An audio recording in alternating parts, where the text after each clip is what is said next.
तो ऐसे बंदे भी रिकमेंड हुए हैं मेरे साथ जो इंटरव्यू में आधा इंटरव्यू हिंदी में देकर आए हैं। 11th में मेरे पास बायो थी, बट बायो से तो ज़्यादा क्वेश्चंस आते नहीं हैं। पर जनरली रहता है सर, कभी गलत भी नहीं होते। जितने हाँ, भी आते हैं जितने कभी भी गलत आते नहीं हैं आप उसमें से ईजिली कर सकते हैं। दैट्स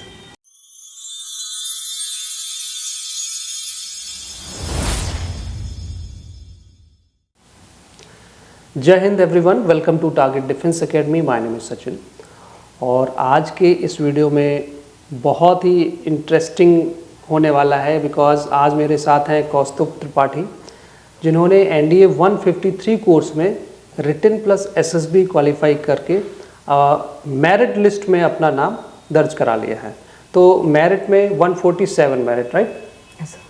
AIR 147 कौस्तुभ त्रिपाठी। और क्या एक्सपीरियंस रहा है और किस तरीके से आप कौस्तुभ का एक्सपीरियंस लेकर आप अपनी लाइफ को बदल सकते हैं, आप अपने अंदर ऑफिशियल लाइफ क्वालिटीज़ क्रिएट कर सकते हैं, उसके बारे में हम बात करेंगे।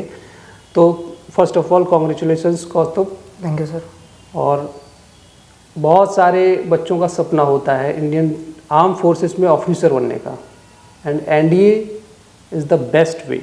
आप सबसे कम उम्र में एनडीए के थ्रू इंडियन आर्म फोर्सेस में ऑफिसर बनने के लायक हो जाते हैं, राइट?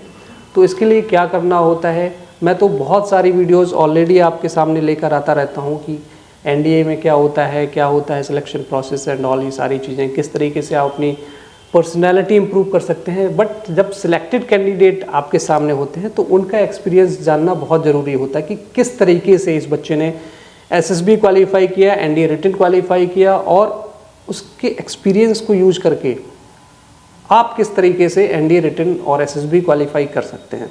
मेडिकल की क्या इंपॉर्टेंस है इस वीडियो में डिस्कस करेंगे। तो कौस्तुभ, सबसे पहले स्टार्ट करते हैं आपके इंट्रोडक्शन से। तो हमारे एस्पिरेंट्स को आप बताएं अपने बारे में थोड़ा सा। सर, मेरा नाम कौस्तुभ त्रिपाठी है। मैं उत्तर प्रदेश के सुल्तानपुर ज़िले से आता हूँ। मेरी जो शिक्षा है वो 7वीं से लेकर 12वीं तक यहीं पर कैप्टन मनोज कुमार पांडे उत्तर प्रदेश सैनिक स्कूल लखनऊ में पूर्ण हुई है। मेरे पिताश्री एक शिक्षक हैं और मेरी माताश्री भी एक शिक्षक हैं। मेरा फैमिली बैकग्राउंड एक शिक्षकों वाला बैकग्राउंड है, कोई ऐसा नहीं है कि डिफेंस बैकग्राउंड कभी रहा है। ये फर्स्ट टाइम है कि मैं किसी सैनिक स्कूल में आया और इस लाइन में एंटर करने का ट्राई कर रहा हूँ, और होपफुली कर भी आऊँगा इस बार, जो कि लगभग हो चुका है। बस एक लेटर की कमी है, वो भी पूरी हो जाएगी। ओके, तो ओवरऑल जो आपका एसएसबी का एक्सपीरियंस रहा उसमें सबसे टफेस्ट सिचुएशन आप किसको मानते हैं जहाँ पे आपको सबसे ज़्यादा प्रॉब्लम फेस करनी पड़ी हो? सर, सिचुएशन ऐसी नहीं थी कि प्रॉब्लम फेस करनी पड़ी, बस हाँ थोड़ा सा डर था अंदर। उस डर पे काबू रखना वही सबसे बड़ी बात थी मेरे लिए, कि हाँ वो 5 दिन में अंदर था, उन 5 दिन में खुद के ऊपर काबू रखा है, खुद के ऊपर उतना ही किया है जितना ज़रूरी था। तो सबसे पहले हमारे स्टूडेंट्स को ये बताइए कि आपके साथ जो बैच था एसएसबी का, ठीक है, तो उस पर फर्स्ट डे स्क्रीनिंग टेस्ट के टाइम पे कितने स्टूडेंट्स थे आपके साथ? सर 70 की रिपोर्टिंग हुई थी स्क्रीनिंग में। इसमें से स्क्रीनिंग के बाद 30 स्क्रीन इन किए थे। 30 screen in, it means 40 students first stage से ही बाहर कर दिए गए, राइट? वही मैं आप सभी को बोलता हूँ कि 60% स्टूडेंट्स अप्रॉक्सीमेट वहाँ से रिजेक्ट कर दिए जाते हैं। और सेकेंड फेज में तो आपका जो पीपीडीटी टेस्ट हुआ था तो उसमें क्या आपने स्टोरी बनाई थी? सर, स्टोरी जो पिक्चर आई थी वो थी 4 लड़के थे, वो हंस रहे थे, कोई बैकग्राउंड नहीं था। वो कोई भी नॉर्मल इंसान देखेगा तो उसे लगेगा कि हाँ फ्रेंड्स का रियूनियन हुआ है, बहुत दिनों बाद मिल रहे हैं। पर जो मैंने स्टोरी बनाई थी वो मैंने डिबेट कंपटीशन करवा दिया था, क्योंकि मैं उस टाइम मेरे दिमाग में नहीं आ रहा था मैं क्या करूं।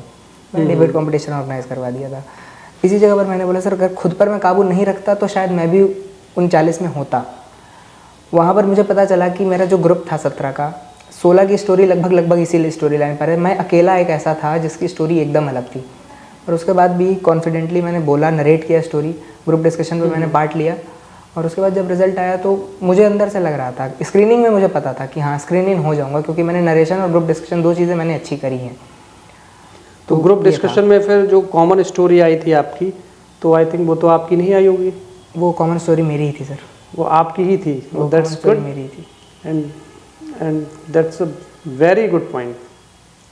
और इस तरीके का अगर सिचुएशन क्रिएट आप कर पाते हैं कि बाकी सबकी एक मैचिंग स्टोरीज रहती हैं और आपकी सबसे डिफरेंट स्टोरी होने के बाद भी आपकी कॉमन स्टोरी आ जाती है, that's a big achievement. Yes sir.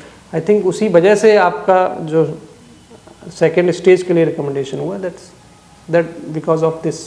ठीक है, तो अच्छी बात है। उसके बाद जब सेकेंड स्टेज में आपके साथ गए जितने भी स्टूडेंट्स, तो बच्चों को ये बताइए कि आपका जो नेक्स्ट 4 डेज का जो एक्सपीरियंस रहा है वो किस तरीके से रहा, कैसा रहा प्रोसेस, और साइकोलॉजिकल टेस्ट से लेकर इंटरव्यू तक किन किन चीज़ों में आपको किस किस तरीके की प्रॉब्लम फेस करनी पड़ी, या कौन सा पार्ट सबसे इंटरेस्टिंग रहा आपका?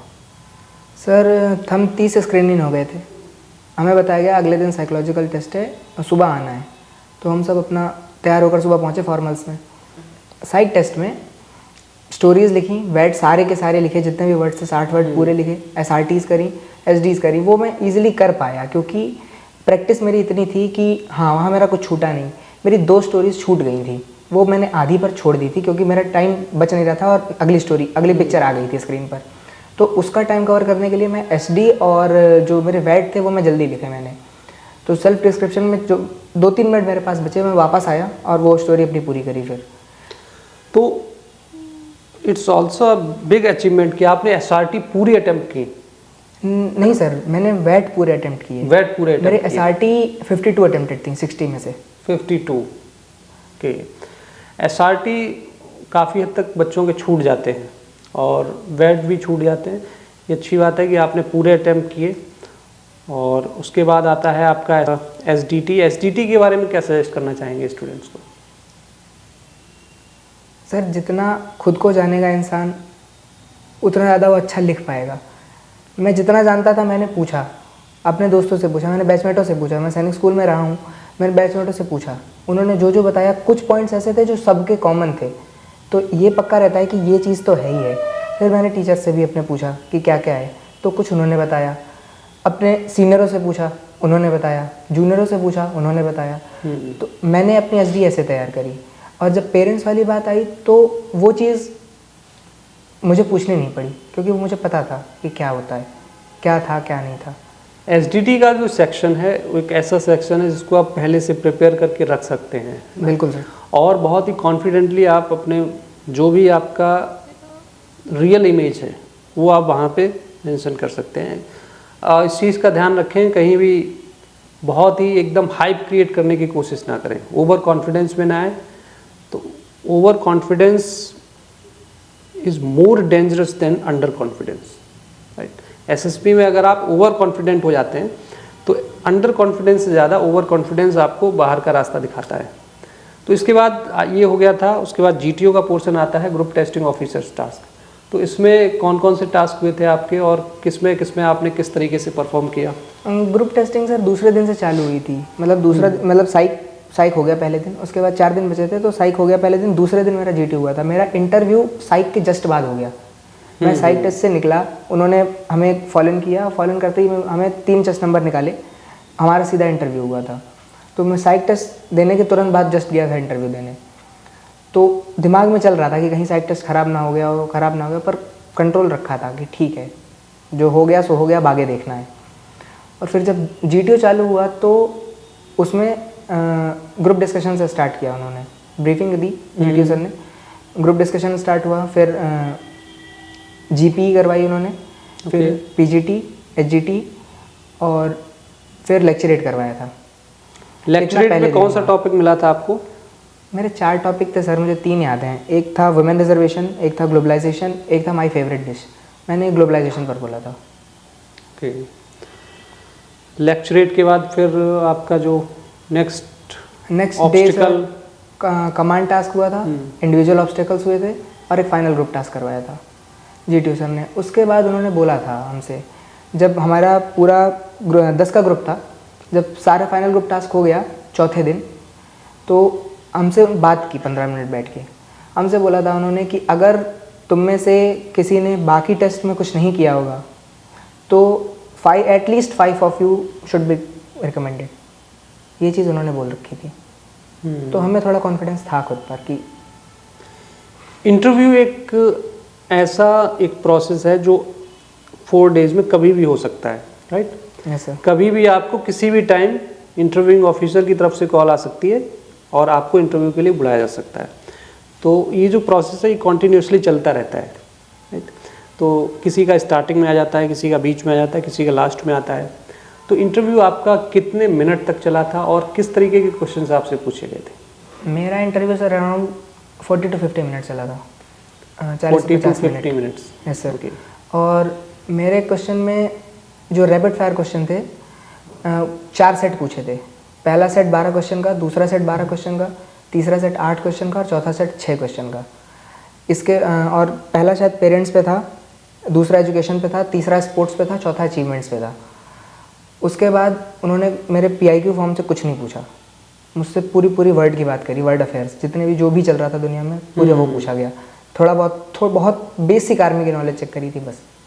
ये इंटरव्यू हुआ था। PIQ फॉर्म कई स्टूडेंट्स समझ नहीं पाते हैं उसकी इम्पोर्टेंस। PIQ फॉर्म की इम्पोर्टेंस आपकी नज़र में क्या है? बहुत ज़्यादा इंपॉर्टेंट होता है सर। उससे एक रिफ्लेक्शन पड़ जाता है इंटरव्यूइंग ऑफिसर पे कि ये लड़का कैसा है। मेरे PIQ फॉर्म के साथ मेरे सारे सर्टिफिकेट सब कुछ लगे हुए थे, तो जितना भी मैंने लिखा हुआ था उन सबका कहीं ना कहीं एक प्रूफ साथ में था।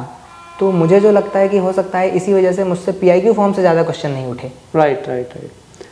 हाँ, अगर सारे प्रूफ उसको मिल रहे हैं इंटरव्यूइंग ऑफिसर को तो एसेसर आपसे ज़्यादा क्वेश्चंस नहीं करेगा, और क्वेश्चन भी करेगा तो उससे रिलेटेड आपके पास नॉलेज भी होगी, और आप तभी वो सारी चीज़ें PIQ फॉर्म में फिल करिए जो आपके पास उसके बारे में नॉलेज है तभी। कभी भी अनरियलिस्टिक, कभी भी ऐसी चीज़ें मत लिखिए जो आपने कभी की ना हो। अपना हाइप क्रिएट मत करिए कभी भी, हमेशा रियल रहने की कोशिश करिए, राइट? चलिए, उसके बाद कॉन्फ्रेंस की हम बात करेंगे। कॉन्फ्रेंस में कितना टाइम आपको लगा, और लास्ट सिचुएशन में जब सारे ऑफिसर्स वहाँ पे होते हैं, क्या माहौल था वहाँ का, ज़रा उसके बारे में बच्चों को बताइए। सर मेरा चेस्ट नंबर 3 था। जब चेस्ट नंबर 2 बाहर निकला है तो उसके विदिन 10 सेकेंड्स मुझे अंदर बुला लिया गया है, और कॉन्फ्रेंस में मुझसे उन्होंने बस इतना पूछा था कि हाउ वाज योर स्टे। तो मैंने आंसर दिया सर इट वाज गुड। तो उन्होंने बोला okay you can go now. मेरी बस इतनी कॉन्फ्रेंस चली है। हाँ, ये चीज़ मैंने पहले भी बोल रखा है कि जिसकी कॉन्फ्रेंस बहुत कम चलती है, या तो वो 100% रिजेक्ट हो चुका है या 100% सिलेक्ट हो चुका है। कॉन्फ्रेंस उन बच्चों की ज़्यादा चलती है जो बच्चे थोड़ा सा बीच में होते हैं कि इसको लिया जाए ना लिया जाए, तो उसको एक लास्ट चांस दिया जाता है कि अगर वो थोड़ा सा पीछे है तो उसको थोड़ा बहुत और देखते हैं टेस्ट करके, हो सकता है कि उसको हम आगे बढ़ा सकें। तो ये कॉन्फ्रेंस में मैटर रहता है। तो आपका सिलेक्शन पहले से ही आई थिंक क्लियर था, इसकी वजह से ज़्यादा क्वेश्चंस नहीं किए गए। चलिए, ये तो रही SSB की बात। SSB रिकमेंड होने के बाद मेडिकल का जो प्रोसेस है वो काफ़ी बच्चे निगलेक्ट कर देते हैं, उसके बारे में पता नहीं होता है कई सारे स्टूडेंट्स को। तो उसके बारे में आप क्या कहना चाहेंगे? मेडिकल कठिन होते हैं सर, आसान नहीं होते। मैं एज ए सैनिक स्कूल कैडेट मैं गया था, मुझे पता था मैं पूरा फिट हूँ, मेरा मेडिकल हुआ है कमांड हॉस्पिटल लखनऊ में। पर वहाँ पर भी मुझे एक टेम्प्रोरी रिजेक्शन मिला था कि मेरा हाथ का, मुझे कैरिंग एंगल दिया था उन्होंने कि हाथ का कैरिंग एंगल है, तो वो मेरा थोड़ा सा विजिबल है, हड्डी यहाँ की मेरी हल्की सी निकली हुई है, तो उसकी वजह से उन्होंने चेक ही नहीं किया, उन्होंने देखा सीधा लिख दिया। जब मेरा रीमेडिकल हुआ यहाँ लखनऊ कमांड में दोबारा, तो उन्होंने भी चेक नहीं किया, बिना देखे ही लिख दिया कि ये भी रिजेक्टेड है, नहीं हो सकता ये। फिर मैंने रिव्यू के लिए जब अप्लाई किया था तो आर्मी हॉस्पिटल RR में दिल्ली में, वहाँ मेरा जब एंगल चेक हुआ तो एंगल नहीं आया, क्योंकि मेरे हाथ में एंगल नहीं आता है, वो बस दिखता है कि हाँ थोड़ा सा है। तो ये डॉक्टर के ऊपर डिपेंड करता है पूरा। मेडिकल की बात करूँ सर, तो जितना खुद को फिट रख सकता है इंसान, फिट रख ले, हर चीज़ अगर कर पा रहा है तो मेडिकली फिट होगा वो। ओके, बट कई सारी चीज़ें ऐसी भी होती हैं जो कि आप पहले से सारी चीज़ें चेक करा के नहीं रख सकते हैं, क्योंकि बहुत सारे मेडिकल टेस्ट होते हैं, है ना, और ऐसी चीज़ें निकल के आती हैं कई बार जो हमने सोची भी नहीं होती हैं। तो मेडिकल टेस्ट काफ़ी लंबा प्रोसेस है जिसको हम कई बार निगलेक्ट कर देते हैं। खैर उस पर इतना ज़्यादा परेशान होने की ज़रूरत नहीं, क्योंकि अगर कुछ चीज़ें अगर हमारे हाथ में हैं उनको तो हम रिज़ॉल्व कर सकते हैं, और विद इन टाइम उनमें इतना टाइम भी आपको मिलेगा कि आप उन चीज़ों को रिज़ॉल्व कर सकते हैं। बट कुछ चीज़ें अगर जो हाथ में नहीं हैं तो वो तो आप चाह के भी कुछ नहीं कर सकते हैं। ओके, चलिए कोई नहीं, आपका फाइनली जो मेडिकल था वो फिट हो चुके हैं आप, और ऑलरेडी आपका लिस्ट में नाम आ चुका है। तो एनडीए में मिलेंगे जब भी आएंगे कौस्तुभ, है ना। बाकी उससे पहले मैं आपके कुछ पर्सनल एक्सपीरियंस के बारे में जानना चाहता हूँ कि एसएसबी में जाने से पहले या एसएसबी के लिए किस तरीके की रिक्वायरमेंट रहती है एक बच्चे को, लाइक कम्युनिकेशन स्किल से रिलेटेड या पर्सनालिटी से रिलेटेड, किस तरीके की आपके अकॉर्डिंग एक पर्सनालिटी होनी चाहिए एसएसबी के लिए? सर मेरे हिसाब से जो सबसे ज़्यादा रिक्वायर्ड है वो होता है सेल्फ़ कॉन्फिडेंस। अगर वहाँ पर आप सेल्फ कॉन्फिडेंट नहीं हो तो आप कुछ नहीं कर पाओगे, 100% आप नहीं दे पाओगे उस चीज़ को। अगर आप खुद पर पूरा भरोसा रख कर जा रहे हो तो आप जितना आप कर सकते हो आप उससे एक ज़्यादा ही करके आओगे, और उस केस में कभी आपको ऐसा नहीं लगेगा कि शायद मैं ये कर सकता था पर मैं ये नहीं कर पाया। कम्युनिकेशन स्किल्स की बात सर ऐसी है कि सैनिक स्कूल से हूँ तो इतना एक्सपेक्टेड था मुझे, और मुझे पता भी था कि इतना एक्सपेक्टेड होगा कि कम्युनिकेशन स्किल्स अच्छी होनी चाहिए। और जनरली जितना मैंने देखा है, क्योंकि मेरे साथ जो मेरे बैचमेट रिकमेंड हुए हैं, नॉट फ्रॉम सैनिक स्कूल, फ्रॉम एसएसबी ओनली, जो मुझे मेरे दूसरे बैचमेट्स एसएसबी में मिले जो कि नॉर्मल बैकग्राउंड से थे, जिनका कोई सैनिक स्कूल जैसा बैकग्राउंड नहीं था, ऐसे बंदे भी रिकमेंड हुए हैं मेरे साथ जो इंटरव्यू में आधा इंटरव्यू हिंदी में देकर आए हैं। Right, it means communication skills का इतना ज़्यादा इंपॉर्टेंट रोल नहीं होता जितना लोगों को लगता है, बट डिपेंड करता है कॉन्फिडेंस अगर है या नहीं, आपके अंदर कॉन्फिडेंस प्लस आपकी mental ability, what's your thinking, thoughts कैसे हैं आपके, राइट। तो इसमें आपका पॉजिटिव एटीट्यूड बहुत काम करता है। तो कम्युनिकेशन स्किल्स के बारे में बहुत सारे स्टूडेंट्स परेशान रहते हैं कि जो बच्चे सही से बोल नहीं पाते हैं, तो क्या उनका, या हिंदी में कम्युनिकेट करते हैं, मैं ये कहूँगा सर कि हिचकना नहीं चाहिए। अगर हिंदी में आप कम्युनिकेट कर पा रहे हैं तो ये बेटर है कि आप कम्युनिकेट कर पाएँ, बल्कि ये चीज़ ना करें कि कोई ऐसी लैंग्वेज बोलें जो आप सही से बोल भी ना पाएँ, सामने वाले को समझ में ही ना आए कि आप बोल क्या रहे हो। अगर आप हिंदी बोल रहे हैं और बेहतर तरीके से उस बात को समझा पा रहे हैं तो वो ज़्यादा बेटर है। राइट, इससे पहले भी बहुत सारे सिलेक्टेड स्टूडेंट्स आए इंटरव्यू में, मैंने उनसे बात की तो वहाँ पे यही मुझे समझ में आया कि कम्युनिकेशन स्किल्स का उतना ही रोल होता है जितना आप ईज़िली, चाहे वो हिंदी कम्युनिकेशन हो या इंग्लिश कम्युनिकेशन हो, ईज़िली अपनी बात को कन्वे कर पाएँ, और जो आप कहना चाहते हैं वो आप सामने वाले इंसान को समझा पाएँ ईजी वे में, राइट। ओके, तो कौस्तुभ, मैं एक चीज़ और आपके बारे में जानना चाहता हूँ कि लाइफ में ऐसा कौन सा मोमेंट रहा, जो स्पेशल मोमेंट जो आप कभी नहीं भूल सकते हैं, या जिसने आपकी लाइफ को चेंज कर दिया?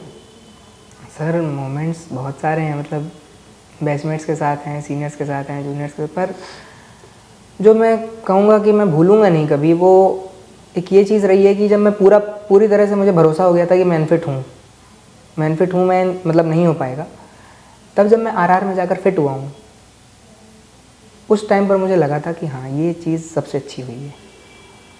That's the golden moment, right. Okay, तो चलिए, वो तो एक बहुत ही बड़ा अचीवमेंट हो जाता है, बिकॉज उसके बाद से आप, वो टोटली डिपेंड करता था आपके एनडीए जाने और ना जाने पे, ठीक है।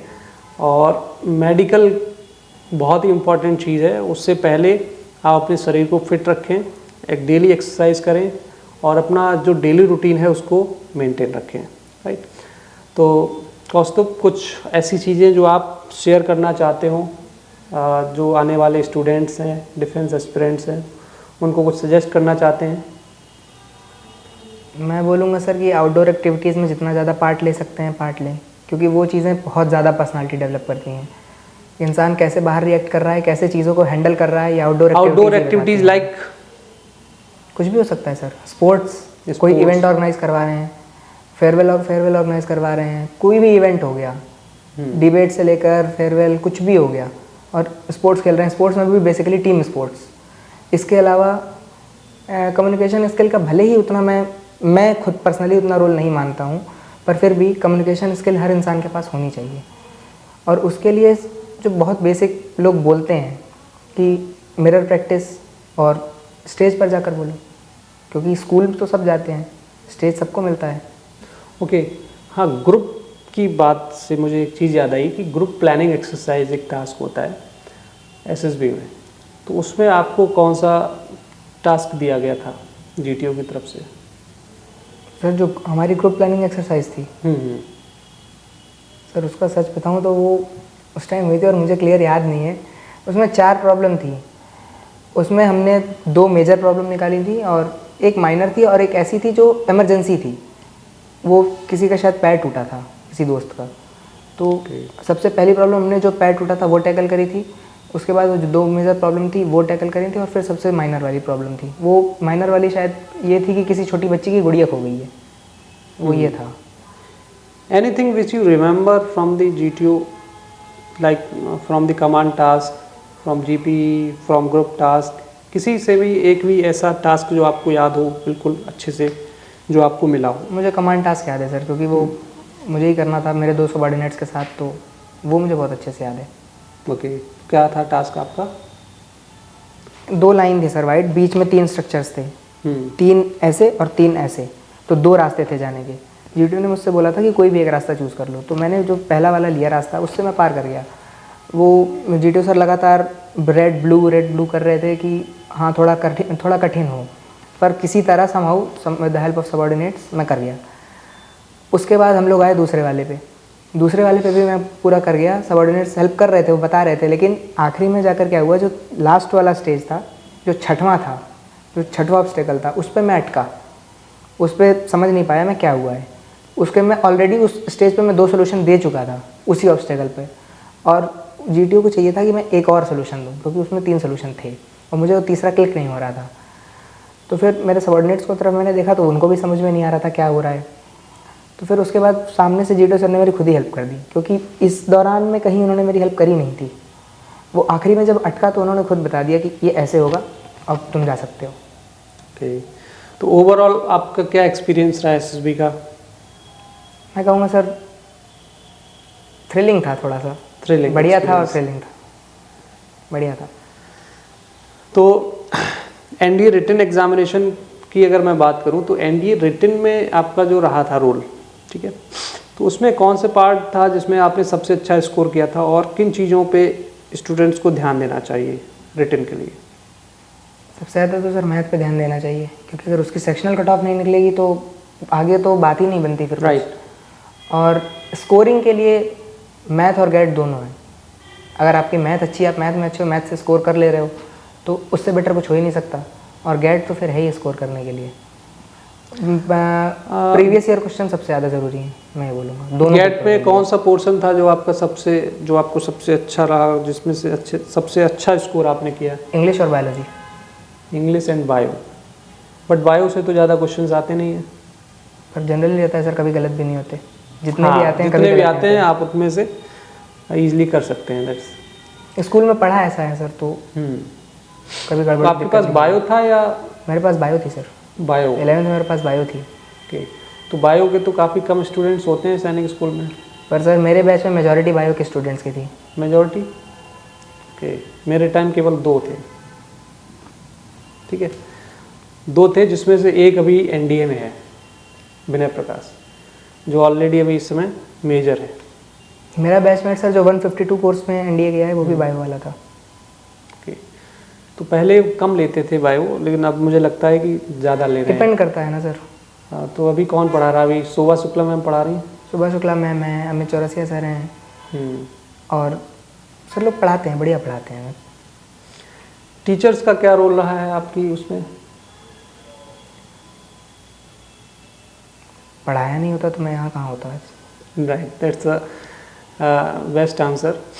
टीचर्स का काफ़ी अच्छा रोल रहता है। उसके अलावा आई थिंक जो आपका पूरा एनवायरनमेंट रहता है वो आपको हेल्प करता है एनडीए क्वालिफाई करने के लिए, राइट। तो कौस्तुभ, मैनी कॉन्ग्रेचुलेशंस वंस अगेन, और ये बहुत ही अच्छा रहा आपके साथ ये टाइम, और आई होप कि स्टूडेंट्स को इससे काफ़ी ज़्यादा बेनिफिट मिलेगा और वो ईज़िली समझ पाएंगे कि एनडीए को क्वालिफाई करने के लिए क्या क्या करना होगा, राइट। चलिए मिलते हैं बाकी नेक्स्ट किसी वीडियो में, तब के लिए जय Hind, thank you so much.